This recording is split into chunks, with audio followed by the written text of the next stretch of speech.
What's up with it? You watching the Big Bomber TV? And yeah, we about to check out this video from the YouTube channel Culture Spill. And the title is Keyshia Cole reveals why she betrayed Tupac in the 90s. Yeah, man. Man, that way Suge then flashed on Keyshia Cole, man. For real though. Said she be messing with the ops, man. You know what I'm saying? Suge definitely be standing on business and quick to call somebody out, man. You know what I mean? But I ain't gonna lie, man. It seemed like Keyshia Cole was hella young around that time. You know what I mean? It do sound crazy that Keyshia Cole said Tupac was telling her his business. You know what I'm saying? I don't know about that, man. But yeah, man, I haven't checked out the video. Don't completely know what they talking about. But let's check it out and see what they talking about. Okay, y'all remember when Keyshia Cole revealed that Tupac had personally told her on the day he died that he was planning to leave Death Row and sign with Quincy Jones and take her with him? Yeah, I actually On the day he died? know him, and he wanted to sign me to Quincy when he was with Kadada, Quincy Jones' daughter, and he was gonna leave Death Row and go to sign with Quincy, and he wanted me to go over there because he said that Death Row is not the place for kids, you know what I'm saying? That's what he was saying. So, but just unfortunately on our way to Vegas when we went that time, he didn't come back from that trip. Well, Keyshia is being called out by people like Suge Knight for lying, because apparently there is no way Tupac was telling her about plans like that, especially since Keyshia was like 13, 14 at the time. The reason why I know it's not to be true is that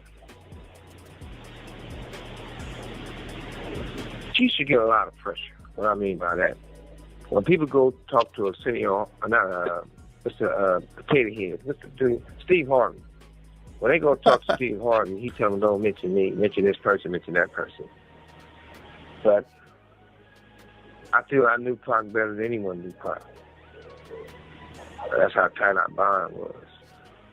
And shit, at that time, 90% of the time, when we together, and if he had a conversation with somebody on a one-on-one, I would know. In fact, Keyshia is also I ain't gonna lie, man. I don't think Pac trusted Suge all the way like that, man. Cause I ain't gonna lie, he wouldn't have had that song talk about somebody better explain why I ain't got shit. You know what I'm saying? I definitely think Tupac has some financial issues with Death Row, man. I ain't gonna lie.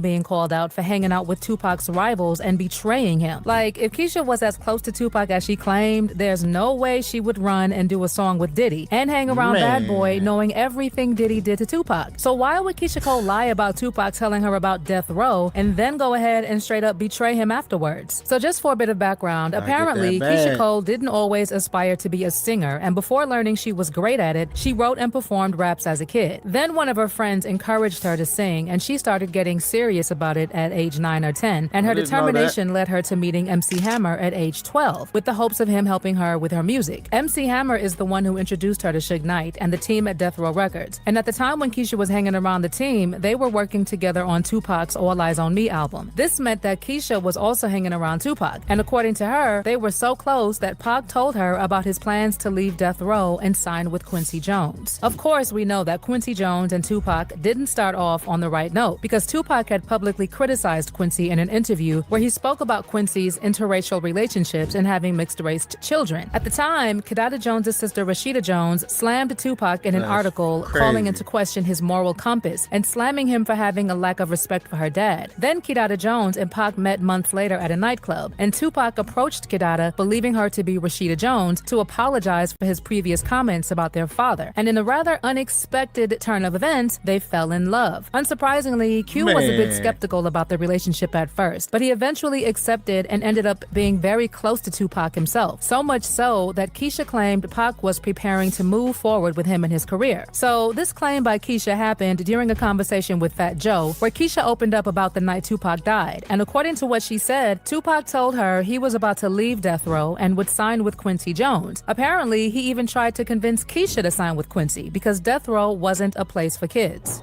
Yeah, I actually did know him, and he wanted to sign me to Quincy when he was with Kadada, Quincy Jones' daughter, and he was gonna leave Death Row and go to sign with Quincy, and he wanted me to go over there because he said that death row is not the place for kids. You know what I'm saying? That's what he was saying. So, but just unfortunately, on our way to Vegas when we went that time,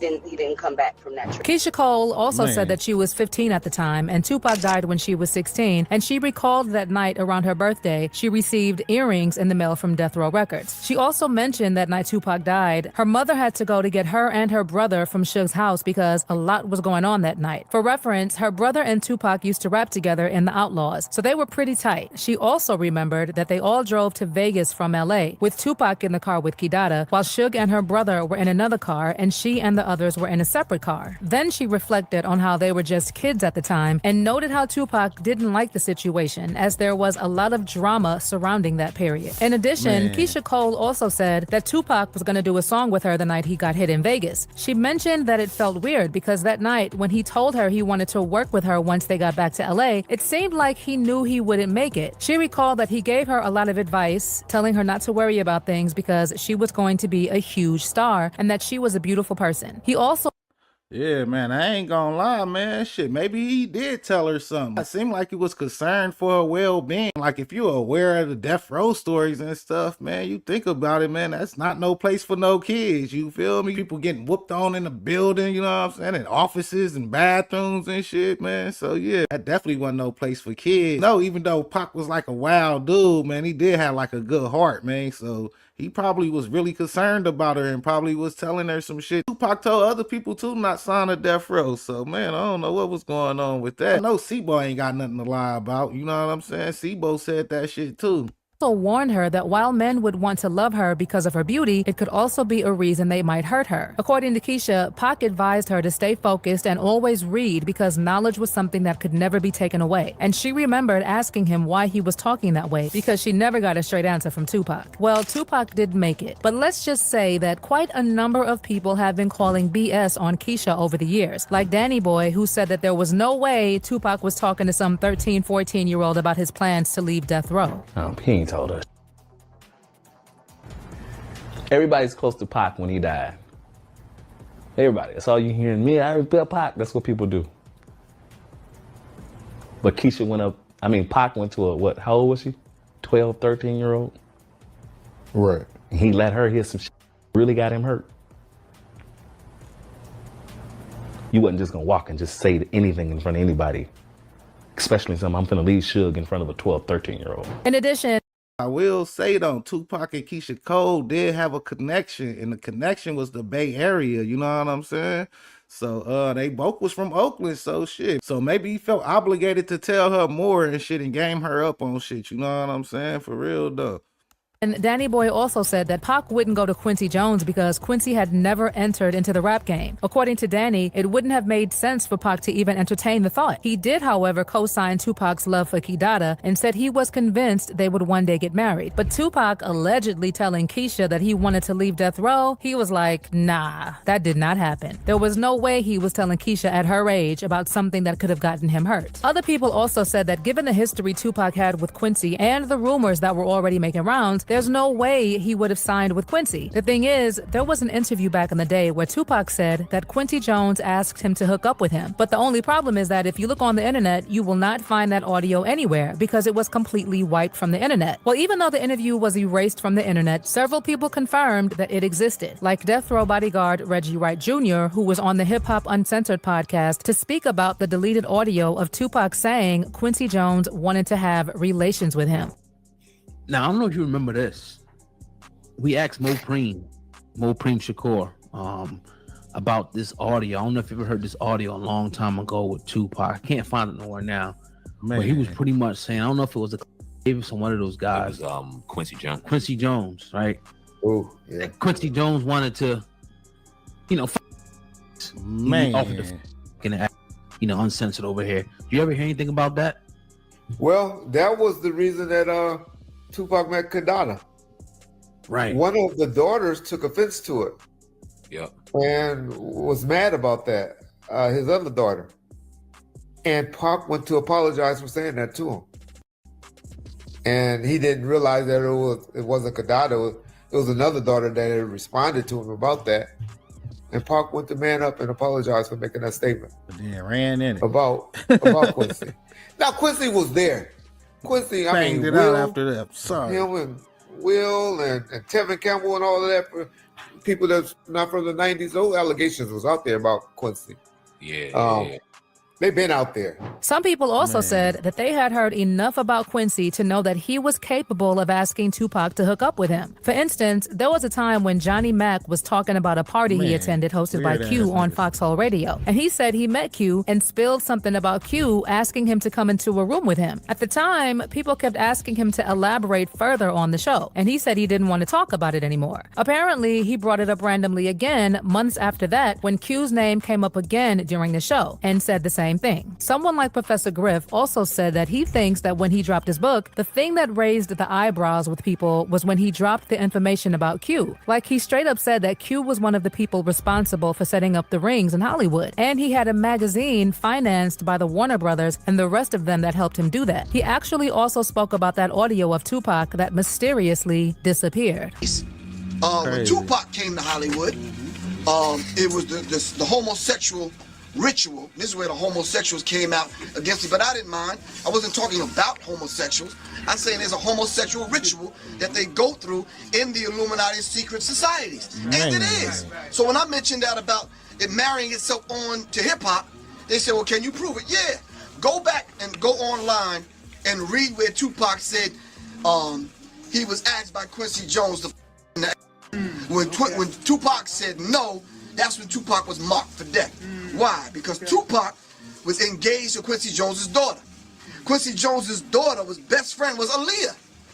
Aaliyah was engaged to Dame Dash. Now, if y'all follow these people back, you know, the rumor was so hot back in the day that Q was asked in an interview with New York Times whether he had anything to do with Tupac's death because he refused to sleep with him and talked about it. And this is exactly what he said. Man, this is the biggest age of haters I have ever seen in my life. I've been called a blonde lover, gay, everything. I don't care, man. Imagine my daughter being engaged to Tupac and me trying to make love to him. And I'm not into no men, man. I'm a hardcore lesbian. Are you kidding? All my life. All my life. Anyway, enough about what Quincy did or did not do. What I'm trying to say is that a lot of people said that because Q was allegedly trying to hook up with Tupac, there was no way he was signing with him. Plus, Quincy Jones was pretty catty, as we found out in the GQ Vulture interviews from a few years back. So if it was true that Tupac was leaving Death Row to sign with Quincy, why not say it then? As far as what Tupac may have told Keyshia, Suge said that he was closer to Tupac than anyone else during his last days. And if Tupac was having any conversations of that sort with somebody, he would know. He also said that Tupac wasn't strapped to Death Row, and if he ever wanted to leave, he was free to do so. And even if he was planning on backstabbing him, Suge said Pac would not be spilling his plans to a 14-year-old. And like I mentioned, Suge said that if Keyshia was as close to Tupac as she claimed, there's no way she would have ran to do a song with Diddy and hang around with other rivals knowing everything they did to Tupac.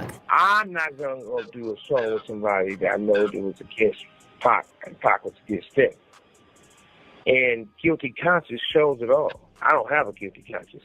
Now, I know that at the time of I ain't gonna lie, Richie Rich say he turned down a track with Big. I ain't gonna lie, I recently just heard that, man. So I ain't gonna lie, man. Major respect to Richie Rich, man. He stood on business, man. So Richie Rich definitely Pac real OG, man. To the point he ain't fucking with who Pac ain't fuck with, man. So gotta salute that nigga on that for real. That's some real nigga shit. Tupac's death, he had just $100,000 in his account, despite making Death Row Records millions of dollars. And many of his associates believe Death Row Records became aware of Tupac's desire to leave the label. There are actually many conspiracies surrounding whether or not Death Row Records had any involvement in Tupac Shakur's death. So maybe Keyshia may have had a point when she said Tupac wanted to leave, but about him telling her the plans, baby, that's debatable. Of course, people have also always asked why Keyshia betrayed Tupac, but she only talks about how close they were and never about the betrayal. But what do you think? Is there a possibility that Tupac actually told Keyshia about his plans to leave Death Row? Do you think she exaggerated their relationship? And what are your thoughts on Keyshia hanging out and working with Tupac's rivals like Diddy? Drop those thoughts in the comment.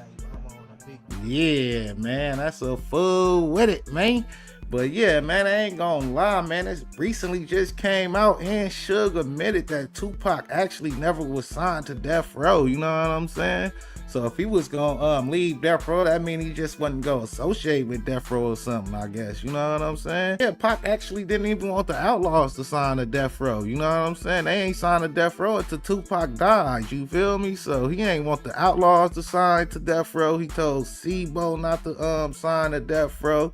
I think he told some other people not to sign to Death Row too, because he was about to do his own thing and put everybody on. Yeah, man, I think Tupac and Big both was gonna leave their labels and start their own shit. There was a lot of connections there, you know what I'm saying? You know, Big had Cameron and shit, and then Tupac had the Outlaws. Tupac had a lot of motherfuckers, actually. Yeah, a lot of motherfuckers was waiting for Tupac. So, man, I think Tupac had bigger plans than just Death Row, you know what I mean? And then, like I was saying too, man, they did have the Bay Area connection, so maybe he was talking to Keyshia a little more than everybody else, you know what I'm saying? And I ain't gonna lie, even when I was young, shit, I used to hang with OGs, man. They used to tell me shit that they probably shouldn't have told me, you feel me? Yeah, man, that build respect and character, you feel me? For real though. My OGs used to tell me all kind of shit, you know what I'm saying? For real though, man. Salute to my OGs, man, you know what I'm saying?